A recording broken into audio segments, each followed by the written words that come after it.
Bastante breve. Creo que ya varios ya hemos tenido contacto o hemos visto a pacientes con esta patología que realmente dentro de nuestro medio pues no es nada extraño encontrarlo. Entonces es litiasis renal, lo que vamos a hacer la revisión en la siguiente hora. Y pues bueno, la litiasis renal pues se va a describir como los depósitos minerales en todo lo que es la anatomía del sistema urinario colector, desde los cálices renales, pelvis renal, incluso en la papila renal, hasta todo el uretero y a llegar a la vejiga. Si nosotros llegáramos a tener, pero la calcificación difusa del parénquima renal, pues eso ya no es como tal la litiasis, sino eso ya es una nefrocalcinosis. Y pues toda la fisiopatología que más adelante se va a explicar, pues todo esto se va a ver condicionado por una sobresaturación de minerales, que dentro de los principales tenemos los minerales que es de calcio, oxalato de calcio y fosfato de calcio, en un 80%, que son los principales responsables de la litiasis renal en nuestro medio. De ahí le siguen algunos otros componentes de los litos, que son el ácido úrico, que componen el 9%, estrubita, que es el 10%, y cistina, el 1%. También vamos a encontrar algunos litos que los vamos a conocer como litos iatrogénicos, que van a ser por la precipitación y por el depósito de algunos compuestos de algunos fármacos. Entre ellos los que más se han descrito son los antirretrovirales atazanavir e indinavir. Entonces, dentro de las generalidades es una enfermedad pues bastante común, y aquí lo que la va a caracterizar pues de que tiene cierta importancia su recurrencia. Se describe de un 50% dentro de un periodo de los primeros 5 años posteriores al primer evento. Vamos a ver que hay algunos factores que nos van a aumentar la incidencia de que esto ocurra, como son la obesidad, la diabetes, hipertensión y síndrome metabólico, que se han visto en algunos estudios que se han realizado en población americana.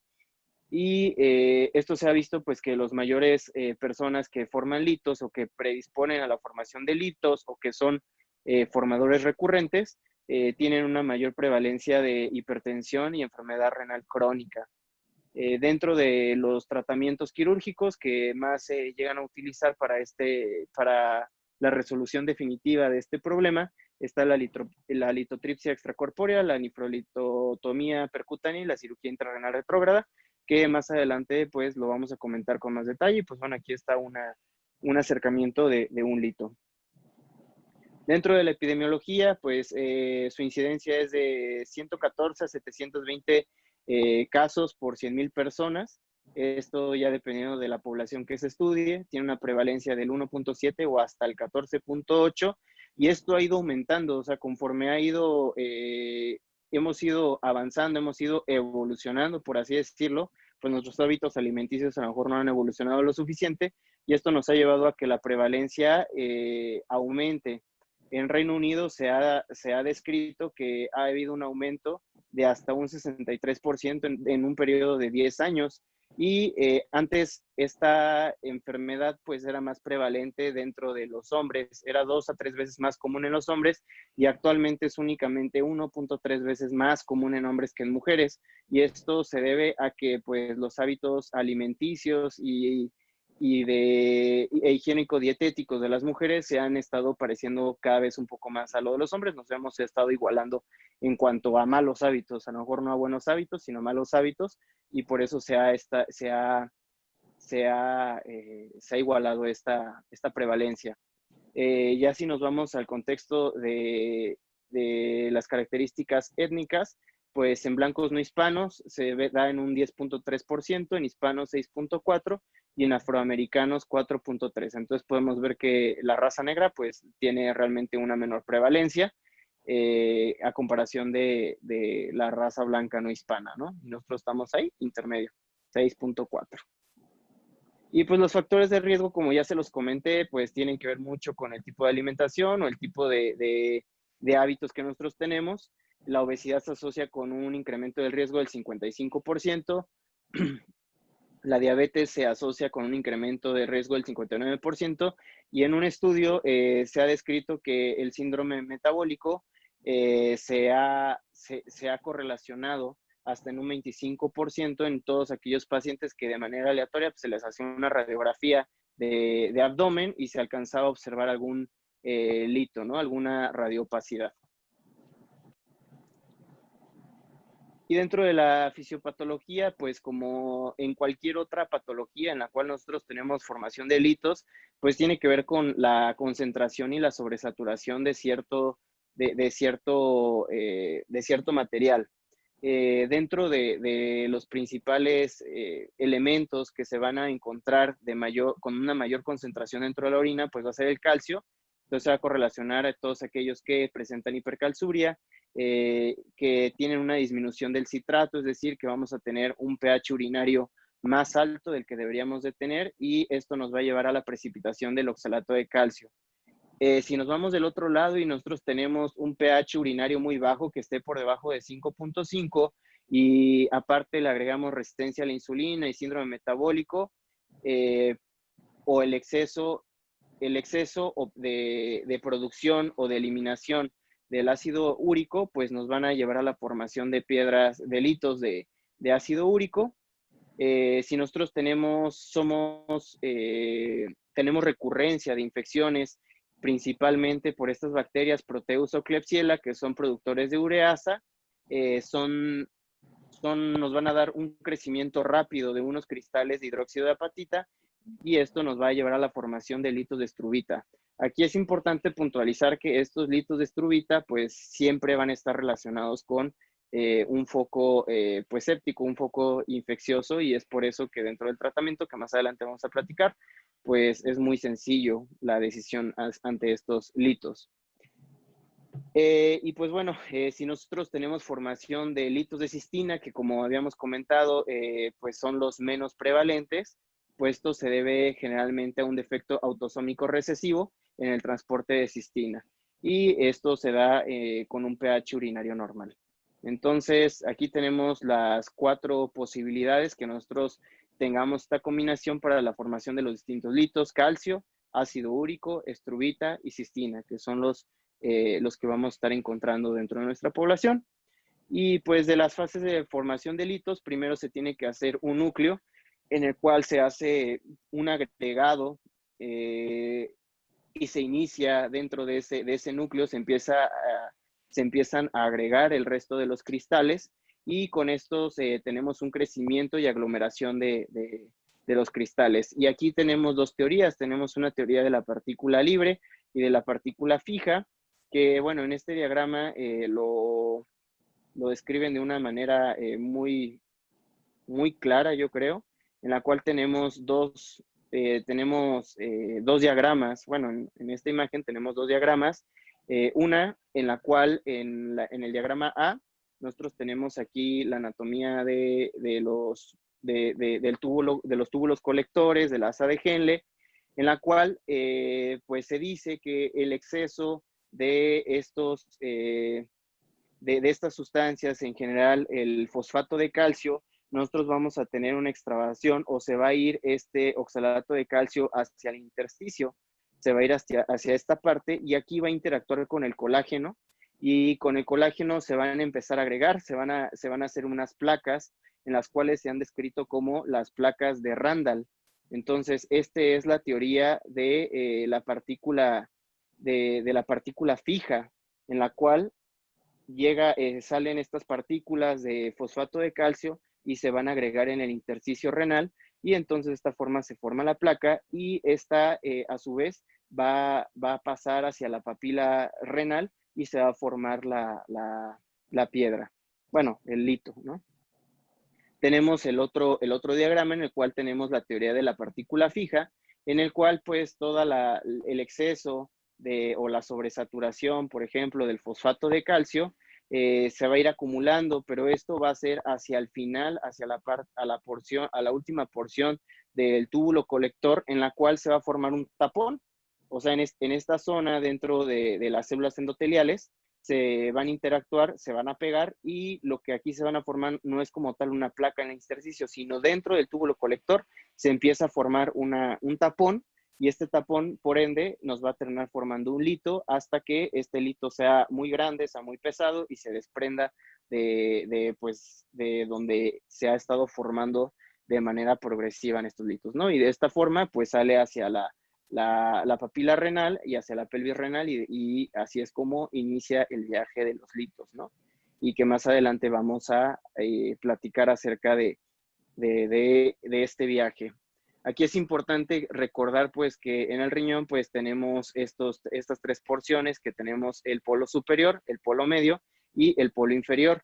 Esto es importante que lo recordemos porque también de acuerdo a la anatomía, de acuerdo a dónde se localizan los litos, es la decisión terapéutica que nosotros vamos a tomar para determinado paciente.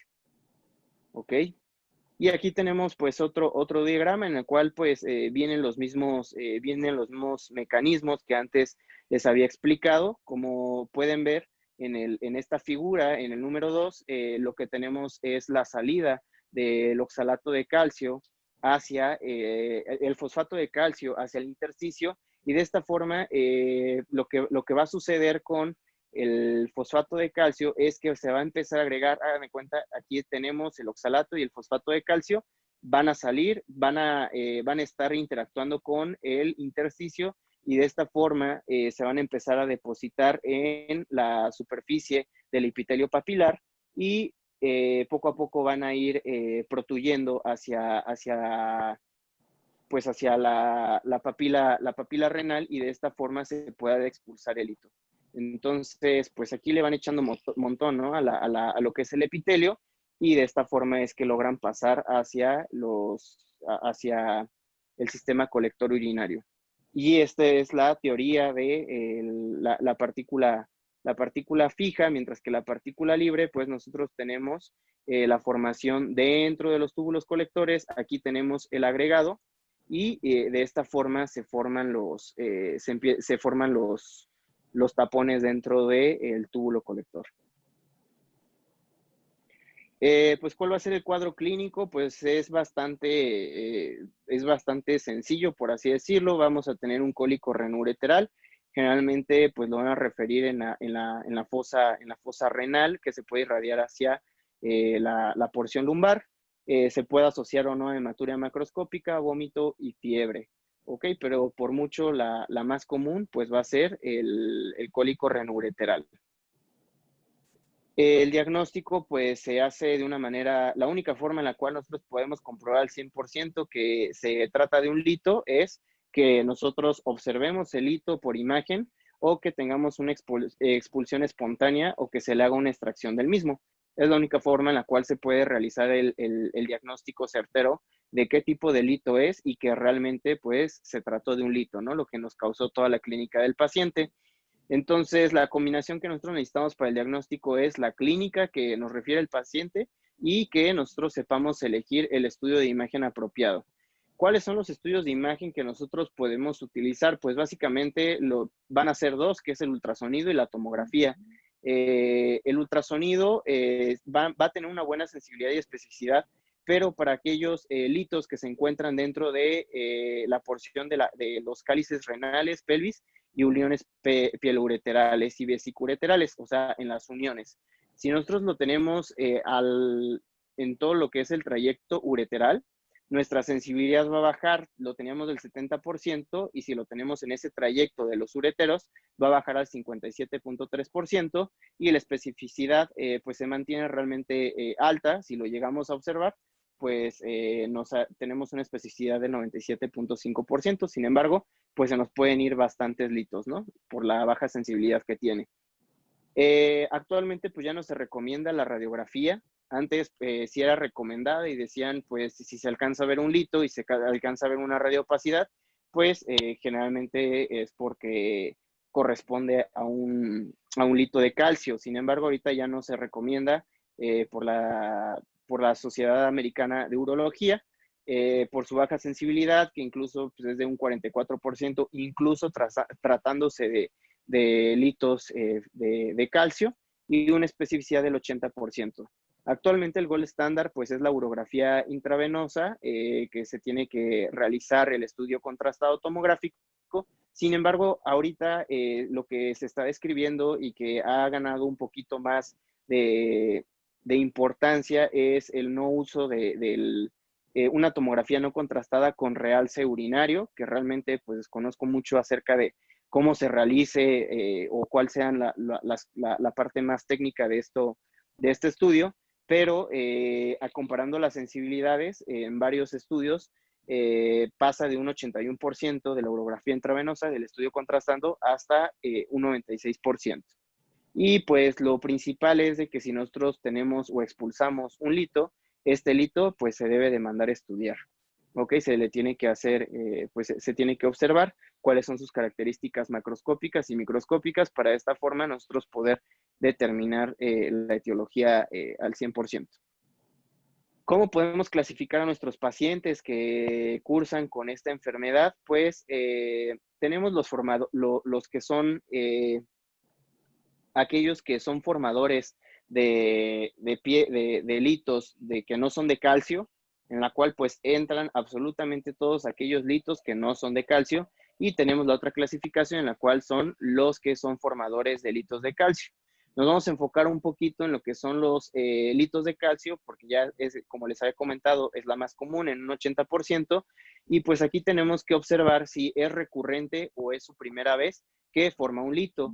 Y si es la primera vez que forma un lito, lo que tenemos que observar o lo que tenemos que evaluar es el riesgo que tiene de desarrollar enfermedad renal crónica o de una enfermedad, de una enfermedad metabólica del hueso. Entonces, ¿cómo nosotros clasificamos o cómo sabemos que nuestro paciente va a ser es un formador recurrente?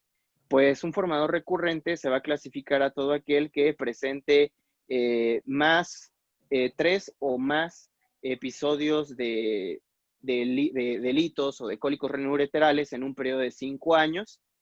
De todos estos pacientes que forman o que presentan su primer episodio, solo el 15 al 20% van a recurrir en un periodo de 5 años. Entonces, es por eso que se toman estos 5 años como parámetro para nosotros poder evaluar si es recurrente o no es recurrente. Entonces, 3 o más episodios de litiasis renal en un periodo de 5 años se clasifica como formador recurrente. Y aquí lo que nosotros tenemos que estudiar en nuestro paciente es, pues, si esto realmente es por una cuestión metabólica, entonces si tiene una enfermedad metabólica activa o no, que eso es ahorita más adelante les voy a explicar qué es lo que tendríamos que estar pidiendo para nosotros poder estudiar de manera adecuada a nuestro paciente y descartar que no tenga una enfermedad metabólica y que esto sea lo que le está causando, pues, la formación de litos, ¿no? Entonces siempre tenemos que valorar nuestro riesgo de enfermedad renal crónica y de desarrollo de enfermedad metabólica ósea. Para el riesgo del desarrollo de enfermedad renal crónica, pues se proponen estas categorías en la cual nosotros tenemos primero el que podemos tener un posible riesgo de desarrollo de enfermedad renal crónica, y son todos aquellos que, por ejemplo, presentan un hiperparatiroidismo primario o que forman algunos litos que son de fármacos como es el indinavir y pues aquellas litos de jantina.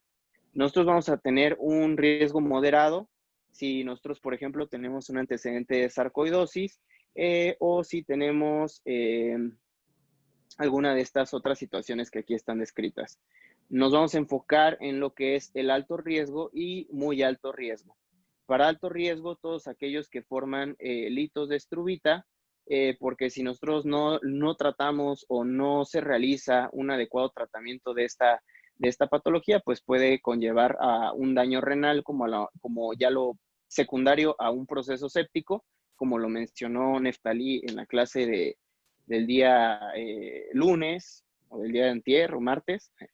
Y, por ejemplo, todos aquellos litos que se forman en un riñón único, también nosotros los tenemos que considerar como paciente de alto riesgo para desarrollo de enfermedad renal crónica.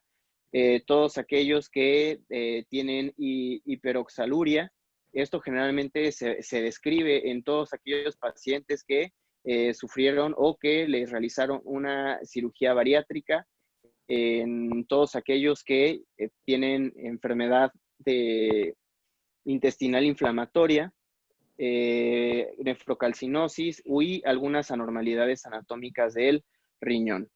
¿Ok? Y aquí entra también la vejiga neurogénica. Para muy alto riesgo, todos aquellos que tienen hiperoxaluria y un riñón poliquístico autosómico dominante. Enfermedad poliquística renal autosómica dominante. Para que nosotros podamos hacer un adecuado abordaje de los litros de calcio, pues nos proponen que se realicen estas pruebas, en las cuales siempre pues tenemos, como ustedes pueden observar, lo vamos a dividir. Si tenemos un lito, a todos, absolutamente a todos, los tenemos que mandar estudiar ese lito para estar 100% seguros de la composición del mismo. Y por ahí tenemos entonces que le podemos pedir a nuestro paciente exámenes de sangre, recolección de orina en 24 horas, estudio de la primera orina del día y algunos otros estudios. Generalmente a todos los pacientes pues tenemos que nosotros observar pues si no hay algún trastorno en los electrolitos. Es decir, si nosotros tenemos, un ejemplo, si nosotros tenemos a nivel sérico pues un calcio elevado, un fósforo bajo o viceversa, pues sabemos de que nosotros tenemos algún trastorno con la hormona paratiroidea. En caso de que tengamos un potasio bajo o que lo tengamos limítrofe, bicarbonato bajo, pues podemos estar pensando en una acidosis tubular, y se tiene que realizar en orina, se tiene que hacer siempre se les tiene que pedir creatinina, se les tiene que pedir calcio, se les tiene que estimar la tasa de filtrado glomerular y se hace un índice entre la relación de la creatinina y calcio, y si este índice de relación creatinina-calcio es mayor de 0.25, quiere decir que nosotros tenemos una mayor resorción ósea y que probablemente pues, nuestro paciente está cursando con alguna enfermedad metabólica, que lo que nos está haciendo es una mayor resorción. Por eso es importante que todos aquellos pacientes que es su primera vez, pero que tienen alto riesgo de desarrollo de enfermedad renal crónica o de enfermedad metabólica ósea, se le tiene que realizar una densitometría ósea, que generalmente pues es raro luego que nosotros realicemos o que pidamos una densitometría ósea en un paciente que a lo mejor está cursando con litiasis renal.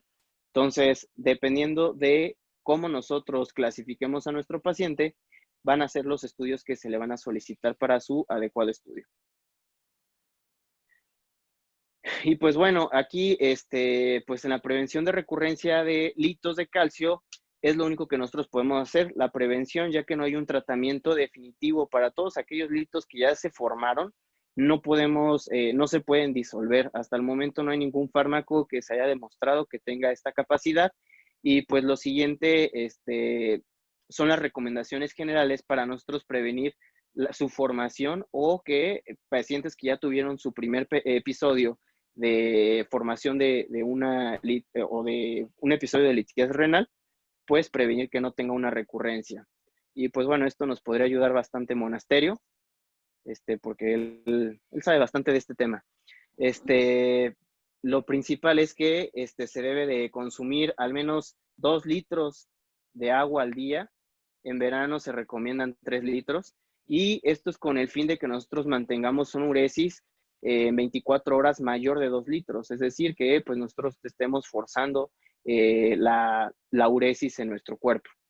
El consumo de calcio, pues había sido controvertido durante algún tiempo. Se había recomendado, en algún momento se había pensado que a lo mejor dietas restrictivas de calcio pues nos podrían beneficiar. Se han hecho estudios con dietas menores de 800 miligramos, pero se dieron cuenta que realmente no había ningún beneficio en reducir el consumo de calcio a menos de 800 miligramos, y la recomendación pues realmente es la estándar de entre 1000 y 1200 miligramos por día.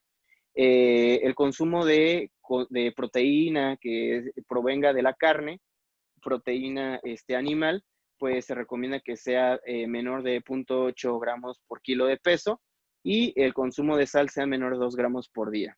y así puntualizan de forma importante que se debe de evitar el consumo de refrescos. Sí, de refrescos.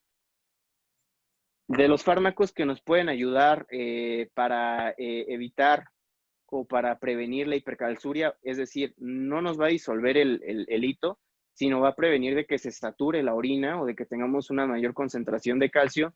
Lo que se recomienda por la guía americana de urología son las tiacidas.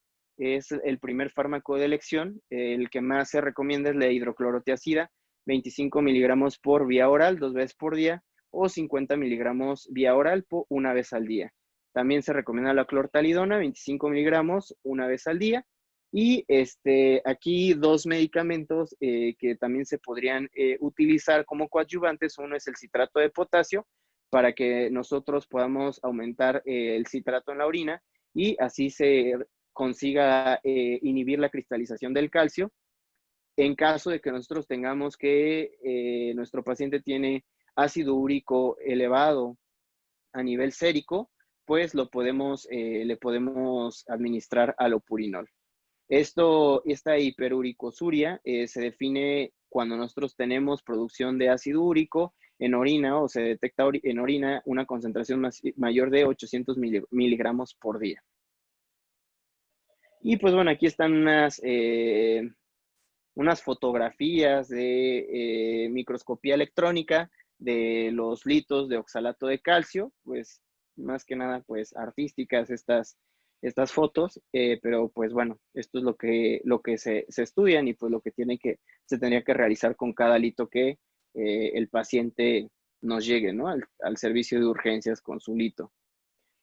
Dentro de las recomendaciones para los litos de ácido úrico es la misma recomendación, tenemos que aumentar la uresis. Más adelante les voy a explicar cuál es la función de que nosotros aumentemos la uresis, pero entonces necesitamos un volumen urinario mayor de 2 litros por día, que el pH urinario lo tenemos que incrementar. Esto se logra con la administración de citrato de potasio y bicarbonato de sodio. Y en caso de que nosotros tengamos la evidencia de que estamos con una producción excesiva de ácido úrico, podemos de manera concomitante administrar alopurinol. En el caso de los litos de cistina, igual consumo de al menos 3 litros de líquido, mantener una uresis de al menos 2 litros al día. Igual tenemos que hacer un poco más alcalina la orina. Nosotros tenemos que mantener un pH urinario entre 7 y 8. De hecho, dicen que dentro de las primeras 2 semanas de tratamiento con el citrato de potasio y bicarbonato se tiene que estar midiendo el pH urinario de manera diaria para nosotros poder encontrar en qué momento vamos a dejar de alcalinizar la orina, ¿no? En caso de que nosotros tengamos una cistinuria mayor de 2.600 micromoles por gramo de creatinina, se puede administrar el 6-mercaptopropionilglicina y se puede asociar o no a la penicilamina. Y aquí es importante porque monitoricemos la función renal, porque cualquiera de estos 2 medicamentos nos va a causar aumento o nos va a producir proteinuria. Entonces es importante que nosotros estemos monitorizando la función renal y la proteinuria. En caso de que nosotros no tengamos, que no sean litos que no sean de calcio, pues aquí tenemos algunas de las recomendaciones que realmente pues son, ¿cómo se llama? Son muy similares a las que ya habíamos observado. En todos, absolutamente en todos, tenemos que valorar la función renal, tenemos que pedir creatinina. En todos aquellos que son ácido úrico o algunas otras litos de purinas, pues se tiene que pedir el ácido úrico para nosotros tomar la decisión si vamos a iniciar alopurinol de forma concomitante o no. Tenemos que pedir el volumen de pH y nosotros poder así observar los niveles de cistina. En ejemplo, en los litos de cistina, como ya les había dicho, tenemos que hacer la relación entre cistina y creatinina para nosotros poder tomar la decisión si se van a administrar penicilamina, por ejemplo. Y pues a todos se les tiene que estar tomando su pH porque pues todos se ven beneficiados con alcalinización, en este caso alcalinización de la orina. Y obviamente, más que nada en los de estruvita, pues tenemos que pedir el ureanálisis y aparte el cultivo, porque pues son los que se ven más, son los que se ven relacionados con estos focos sépticos. Y aquí es un resumen o un panorama general de lo que es el tratamiento médico. Me gustó mucho este esquema, en la cual nosotros pues vemos en las diferentes estadios en los cuales nosotros podemos tratar a nuestro paciente. El primer paso, pues, que nos dan, así como incluso en las enfermedades cardiovasculares, es que nosotros eliminemos el estrés oxidativo, y esto se logra, pues, con una adecuada dieta, evitar el consumo excesivo de grasas y, pues, realizar una buena actividad física. Y de ahí en fuera, lo siguiente o lo importante que les había comentado era, por ejemplo, que teníamos que tomar un adecuado volumen para estimular la uresis, y esto es para diluir, o sea, para que nosotros podemos diluir la orina y que no tengamos esa saturación de las sales, o bueno, de los minerales, perdón, que se tienden a precipitar, como es el calcio, y así es como nosotros lo podemos lograr. Diluyendo la orina. En cualquiera de los casos, como ustedes vieron, tenemos que aumentar los líquidos para la prevención, ¿ok? Esto es para la prevención. Si nosotros queremos que el fosfato de calcio nosotros se pueda diluir, o que se pueda disolver de una forma adecuada, ya se empezó a formar el núcleo, pero queremos que sea más fácil que se disuelva y que no sea tan denso incluso para su tratamiento, pues tenemos que aumentar el pH. Eso es lo que se recomienda. Pues lo mismo pasa con el uso de las tiacidas, que nosotros necesitamos disminuir la cantidad de calcio que nosotros vamos a estar excretando a través de la orina, y pues así es como nosotros prevenimos de manera general la formación de nuevos litos, ¿no? El manejo quirúrgico, pues estas son las tres principales técnicas que se van a estar utilizando. La litotripsia extracorpórea, a nivel global es la más utilizada en un 40-50%. De ahí le sigue la fragmentación por ureteroscopía del 30 al 40%, y por último la nefrolitotomía percutánea del 5 al 10%, y esto va a depender de a qué nivel se encuentran los litos. Generalmente, cuando nosotros tenemos litos en porciones muy superiores, pues lo principal que vamos a estar utilizando es la nefrolitotomía o la litotripsia, dependiendo de en qué polo se localice. Y si nosotros lo tenemos en toda la vía urinaria, como son los ureteros o incluso en la vejiga, pues obviamente la ureteroscopía. La litotripsia extracorpórea es la más practicada a nivel global. Lo que van a utilizar pues es la generación de ondas electrohidráulicas y electromagnéticas, para de esta forma, de manera pues no invasiva, pues realizar la fragmentación de los litos y posteriormente lograr su adecuada expulsión. El éxito del procedimiento se determina hasta 1 a 3 meses posteriores, con una radiografía y ultrasonido, o sea, valoración de que ya no haya quedado ningún lito residual.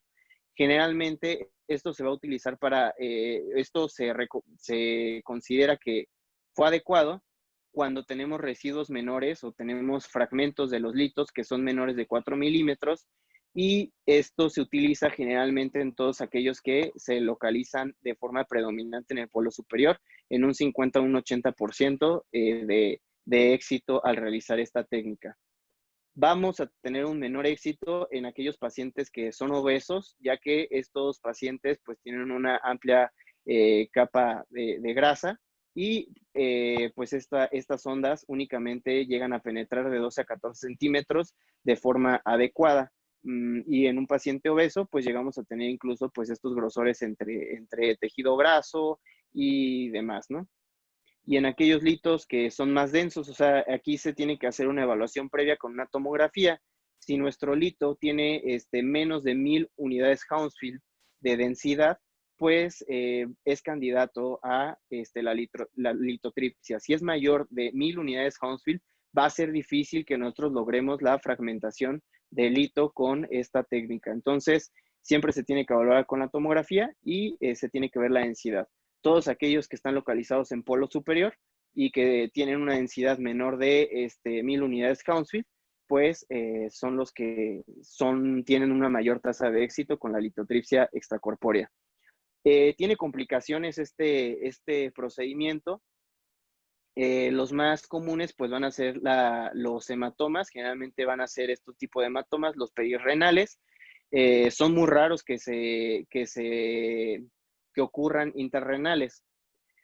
Se comenta que podemos llegar a tener hasta sepsis, presencia de sepsis en menos del 1%, y esto es por aquellos litos que previamente ya estaban colonizados, pues tienen una mayor prevalencia de hasta el 10%. Entonces, por eso, antes de que nosotros hagamos este procedimiento, se tiene que pedir, obviamente, urocultivo para que se valore el riesgo de sepsis que llega a tener. El segundo procedimiento que se recomienda, pues la fragmentación por ureteroscopía. Tenemos dos modalidades, flexible o rígida, la cual la flexible pues se reserva para o se recomienda más para todos aquellos que son en el sistema colector renal, y rígida para, aquí es distales, litos ureterales distales, o sea que no los tenemos tan próximos al sistema colector renal. Igual se hace una litotripsia electrohidráulica, o sea, se llega a donde tenemos el lito, y de esta forma se puede manipular, se puede usar una canastilla, se puede fragmentar igual con ondas electrohidráulicas para que su extracción sea más sencilla. Es la primera línea de tratamiento para todos aquellos litos que son menores de 10 milímetros, y pues, y si nosotros son mayores de 10 milímetros, pues tenemos una mayor tasa de éxito. Y aquí vamos a tener una mayor estancia intrahospitalaria y complicaciones que en la litotripsia extracorpórea. Las principales complicaciones que podemos llegar a tener, y es la razón en la que se hospitaliza al paciente, pues es la presencia de hematuria o la persistencia de síntomas irritativos, ya que pues se manipula toda la vía urinaria. Y por último, pues tenemos la nefrolitotomía percutánea, en la cual, pues, como su nombre lo dice, de manera percutánea, para todos los litos que son mayores de 2 centímetros, se realiza este procedimiento. Se tiene que realizar una localización con fluoroscopía, o también mencionaban que muchas veces, bueno, se tiene una referencia anatómica, entrar por debajo de la 12ª costilla, del reborde de la 12ª costilla, para así evitar que se vaya a tener un abordaje hacia la cavidad pleural, ¿no? Sin embargo, pues como podemos ver, incluso con esa referencia se llega a realizar en 1% neumotórax, 0.3% lesión arterial, y la perforación colónica es rara. Por eso, pues se utiliza actualmente la fluoroscopía para que se pueda localizar adecuadamente el sitio de donde se va a realizar la punción. El acceso va a ser a través del cáliz renal, y de esta forma es que se logra el acceso a los litos y su extracción. Tiene una tasa de éxito bastante importante, que es del 80 al 90%.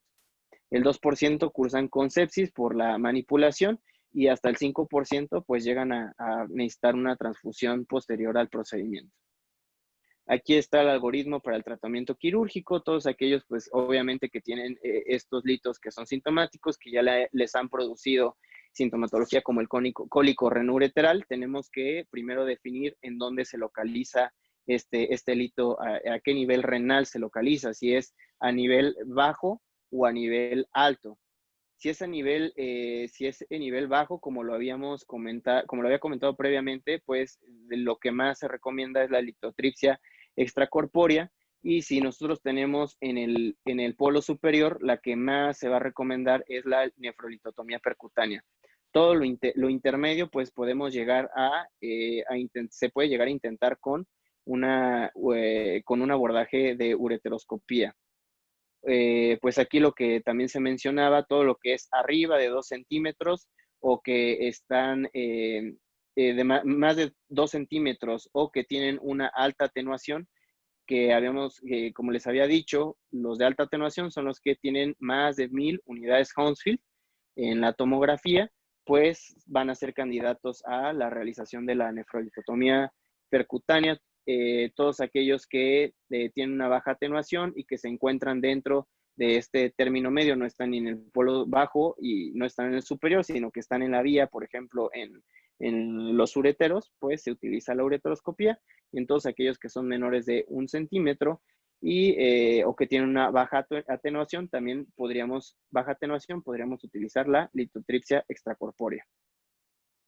Entonces, este diagrama, pues la verdad está bastante útil para la decisión quirúrgica o que nosotros podamos orientar a los pacientes en cuanto a cuál es el tratamiento quirúrgico, ¿no?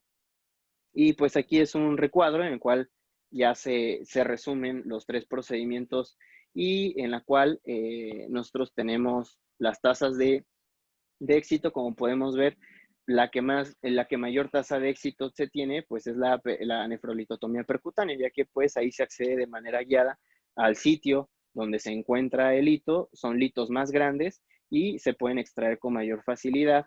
En cambio, por ejemplo, en la litotripsia, pues son litos más pequeños, puede que sean más densos de lo que se pensaba y realmente no se tenga una expulsión completa de los litos, ¿no?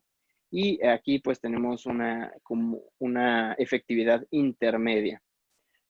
Pues casi todas en todos en los 3 procedimientos, las contraindicaciones pues son la presencia de coagulopatías, porque pues en la primera se realizan las ondas de choque y podríamos tener la formación de un hematoma extrarrenal o incluso dentro del parénquima, y lo mismo pasa en la nefrolitotomía percutánea, así como el embarazo en ambos, ¿no? Y pues de ahí ya no nos quedaría pues la realización de la uretroscopía, en la cual pues sería el único problema, sería si nosotros tenemos, por ejemplo, un crecimiento prostático, por ejemplo, o que tuvieran alguna cirugía de reimplante de uretero. Y pues bueno, así de manera breve, los pacientes de lo que más se van a quejar o de lo que van a llegar al servicio de urgencias es el cólico renal. La primera línea de tratamiento que se tiene que utilizar son los AINES. Se recomienda el paracetamol intravenoso, y en caso de que no se tenga una adecuada respuesta, se pueden usar los opioides. No se ha demostrado que los antiespasmódicos tengan una utilidad. En caso de que se tenga persistencia de la sintomatología a pesar de los analgésicos, lo que se recomienda es que se haga un drenaje percutáneo con una nefrostomía en la pelvis renal, para así liberar un poco de presión dentro de la pelvis renal y así pues abatir el cólico. En este caso, cuando tenemos un cólico renal, no se recomienda como tal la hidratación o la sobrehidratación, porque a veces hemos pensado de que pues eso podría ayudar para que pues tengamos una mayor uresis, pero lo único que vamos a hacer es mayor acumulación de líquido, porque lo que no está produciendo el cólico es la obstrucción del hito. Entonces, si nosotros le administramos más líquido del que se requiere, vamos a tener una mayor dilatación de la pelvis renal y esto nos va a dar una mayor sintomatología. Únicamente se recomienda el uso de las soluciones intravenosas en caso de que toda la sintomatología se haya acompañado de vómito, y ahí sí tengamos que reponer pues volumen, ¿no? Los principales fármacos que se recomiendan pues es el uso de los alfa-adrenérgicos, como es la tamsulosina, para que podamos tener una mejor expulsión de los litos, y los antagonistas de canales de calcio. Y toda esta terapéutica va a tener mayor éxito en litos mayores de 5 milímetros. Y sería todo.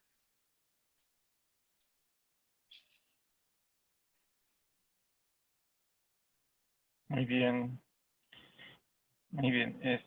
¿Algún comentario o pregunta, doctor?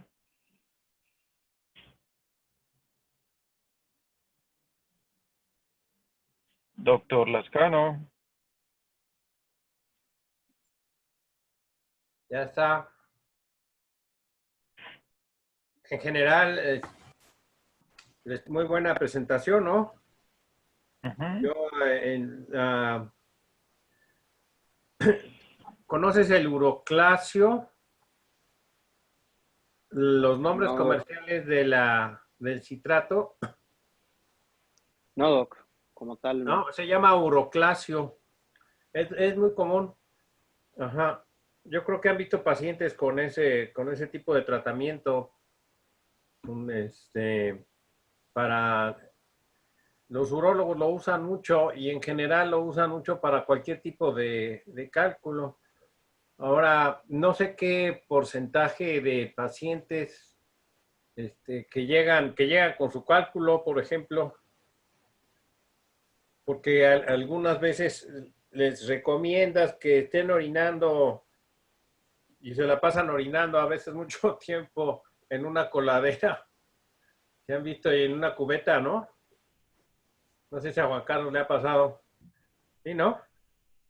Que a veces llegan con la cubeta y la coladera ahí y el grito ahí. Ajá, pero dice, bueno, mándelo a analizar. ¿Y a dónde lo mandas? Ese es el problema. Yo tenía entendido que sí, dice sí, para ver si eliminan, dice Neftalí, sí es cierto. Pero te digo que a veces llegan con su lito, dice, aquí está. Pero ¿a dónde lo mandas a Evidencia. analizar? Mírela. Tóquela. Ajá. ¿Dónde los mandas tú, ¿De qué o qué? ¿Para eh, analizar o a los pacientes? ¿Cómo? Ajá. Es que no le entendí. Sí, ¿con quién lo mandas? Si te llegan con el hito en la mano, Ajá. ¿a Con, dónde lo mandas a analizar? con Gallegos, con el doctor Gallegos. Ah, sí. Sí. ¿Él tiene acceso a microscopía? Sí. Ok, Ujú. ok. Sí, es que esa era la duda, porque luego decían que no podían analizarlo acá. ¿Y en el seguro dónde lo hacen? No, no sé si lo hagan, ¿no? La verdad es que ahí sí estoy perdido. ¿No, verdad, muchachos? No, según yo no, doc, pero no estoy muy segura. Ya. Igual y Mona sabe. ¿Por qué te están, por qué te están tire y tire, monas? A ver, cuéntame, ¿qué Porque ya, tienes? ¿Qué ya padece? tiró su piedra. ¿Ya tuvo su bebé? Ya tuvo su bebé, Ya, ahí ¿Qué tengo tal a toda duele? pero no Ay, dejas de tomar refresco. ahí bien poquito. Doc, ¿el uroclasio con un sobre diario está bien?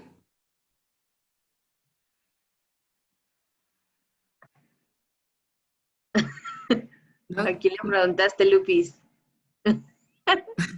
o bueno, quién sabe, con un ¿Al monas, al doctor Lascano o a mí? monas. ¿Has tomado esos sobres? Ah. No, de hecho no me dio nada el urólogo más que tamsulosina. Ok. Bueno, no, Bueno, muy bien, Carlos, muy bien, gracias. yo quería preguntar si todavía se usan los cócteles estos para, lo que le llamamos cóctel lítico para que romper el cólico renoureteral en urgencias. Yo realmente hace mucho que no veo a una persona con cólico renoureteral. No sé ustedes. A Carmen. Monas fue el último que vi. Y yo a Carmen, pero sí le pusieron algo intravenoso, pero no sé específicamente qué le pusieron.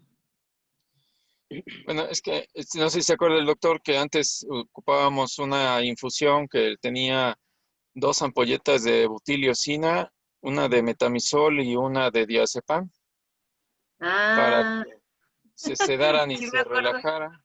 sí me acuerdo del, Y, del internado de eso, pero no sé si aún lo ah, pongan. Yo sí. creo que ya no lo ponen. Ujú. Esperemos.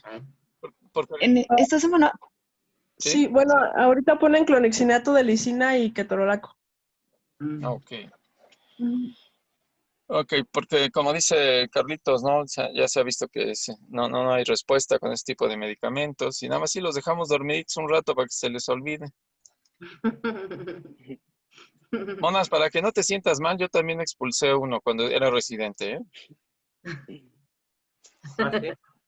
Sí, y a mí me llevaron hasta la urografía excretora. Resulta que igual en mi familia todos hemos tenido al menos un lito, pero después de esa ocasión ya no volvió a pasar. Y yo creo que fue exceso, bueno, ya debe de haber tenido antecedentes más porque yo practicaba mucho deporte de alto rendimiento y para no entretenerme no tomaba agua. Entonces ya iba yo medio tocado y luego en la residencia mucho café, mucha coca y nada de agua porque pues, había que ir al baño y no tenía tiempo de ir al baño. Además, en esas bellas épocas yo andaba en la raza y usar el elevador en el día era la muerte porque te tardabas un año, entonces mucha Sí, escalera y cosas así. Entonces, si tomaba agua tenía que ir al baño y no me daba tiempo. Así que fue en el R3 cuando tuve mi bebé también. Y ya llegué a la bibliografía escritora y lo que ustedes gusten y manden. Ya no volvió a pasar nada. ¿Qué te iba a decir, Carlitos? Tú tenías una pregunta sobre cómo se hacía un estudio. ¿Cuál era? Que dijiste en la presentación que no lo habías visto, no sabías cómo se hacía. Sí, es que mencionan lo de una tomografía no contrastada con realce, con realce urinario, así lo mencionan. La verdad, traté de buscar, o sea, sí vienen varios estudios en los cuales sí dicen que es superior a la urografía, a la urotac convencional, porque no se utiliza ningún tipo de contraste, pero pues ya no encontré más acerca de, como más específico acerca de cómo se realiza. O a lo mejor en la traducción ahí se pierde algo, no sé. No, pues ni idea. ¿Usted, doctor, lo ha oído? Doctor Lascano, ¿usted lo ha oído? ¿El estudio que dice Carlitos lo ha oído o lo ha visto? Yo no lo he oído. No lo he visto. No lo he visto, Ya. pero pregunten, Bueno.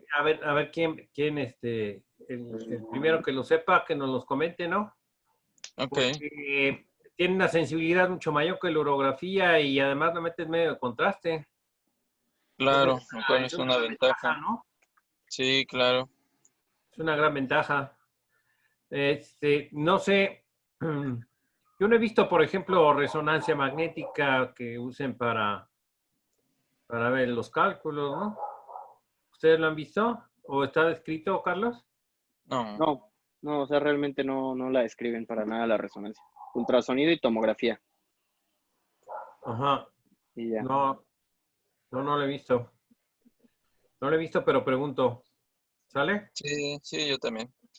Bueno, muy bien. Entonces, mañana veríamos la clase que quedó pendiente, ¿vale? Sí, de almita. Órale, pues. Entonces, me retracto, me voy para atrás con el examen. Para la Hasta siguiente semana. ¿Sí? el otro viernes, doctor. Próximo viernes. El próximo viernes. Bueno, lo voy a seguir haciendo y ustedes me dicen. Ok, doc. Sí, doc. Porque también, pues, están viendo muchos temas, ¿no? Y luego, ¿cómo lo repasan? Sí, doc. ¿Cómo repasan o cómo ven las cosas importantes de cada tema? Nada más con los casos que vemos a veces los viernes. Valdría la pena de vez en cuando hacer un examen, ¿no? De esos. Sí, ya dice Neftalí que con los casos clínicos, pero no te preocupes, los exámenes no es para sacar al personal ni nada, no para nada. El otro viernes lo hacemos, doc. No, Sin es No es falta. para que salga sangre, es nada más para hacerlos ver Es una pues, los estrategia puntos didáctica fuertes. amistosa y amigable. Órale, el Nefta. Estaremos esperando. Bueno. No sé si es reto o aceptación, no sé qué Mira, sea. hasta Lupita prendió la cámara. Hasta Lupita prendió la cámara. Esto me interesa. Tenía cara de asustada, tenía cara de asustada. Ok, bueno, está bien. Yo estoy tomando en cuenta también las presentaciones porque hay unas muy buenas, como ahora estuvo muy bien. Muchas gracias. Está bien. Órale, pues. Gracias. Adiós. Bye. Gracias, Carlitos. Bye. Bye.